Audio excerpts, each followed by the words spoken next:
Hi friends, అందరూ ఎలా ఉన్నారు? బాగున్నారా? అని బాగున్నాను ఫ్రెండ్స్. ఇవాళ అయితే అరటికాయ ఫ్రై రెసిపీ నేను మీకు షేర్ చేస్తున్నాను. తప్పకుండా చూడండి, చేసుకోండి. చాలా చాలా టేస్టీగా ఉంటుంది. ఇప్పుడు వచ్చేవి హాలిడేస్ కాబట్టి చూసారు కదా ఎంత గలగలమంటున్నాయో. ఇలాగే చక్రాల్లాగా తరుక్కోండి చక్కగా. ఎలా చేశాను, ఇంత క్రిస్పీగా ఎలా వచ్చింది, ఏం చేస్తే వచ్చింది అది మాత్రం మీరు తెలుసుకోవాలంటే మాత్రం మీరు నా ఛానల్లోకి వెళ్ళాలి, తెలుసుకోవాలి. ఎందుకంటే ఇప్పుడు నేను చెప్పేశాను అనుకోండి, మొత్తం రివీల్ అయిపోతుంది. రివీల్ కాకుండా సీక్రెట్ ఇంగ్రీడియంట్ ఒకటి వేశాను.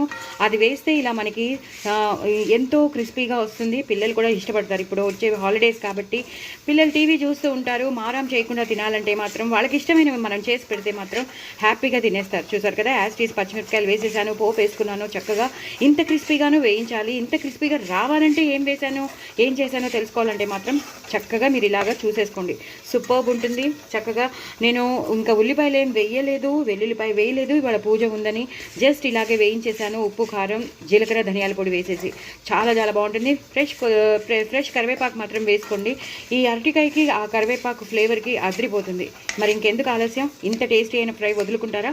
అస్సలు వదులుకోవద్దు. ఇది సైడ్ డిష్కి పనికొస్తుంది, అలాగే మెయిన్ కోర్స్కి కూడా పనికొస్తుంది. అంటే రసంలో నంచుకోవచ్చు, సాంబార్లో నంచుకోవచ్చు, పప్పులో నంచుకోవచ్చు, లేదా మంచిగా మెయిన్ కోర్స్ అన్నంలో అద్దుకుని పిల్లలకి పెట్టేస్తే అసలు ఇంకా ఆలోచించరు, మళ్ళీ మళ్ళీ కావాలంటారు. అంత టేస్టీగా, అంత ఇష్టంగా కూడా తింటారు. మనకు కావాల్సింది పిల్లలు ఇష్టంగా తినడమే, వాళ్ళు ఫుల్ ఫ్లెజ్డ్గా తినడమే మనకు కావాల్సింది. అవునా కదా?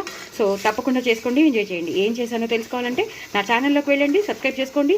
ఇంత మంచి టేస్టీ అరటికాయ ఫ్రై చేసుకోండి, ఎంజాయ్ చేయండి. బాయ్ అండి.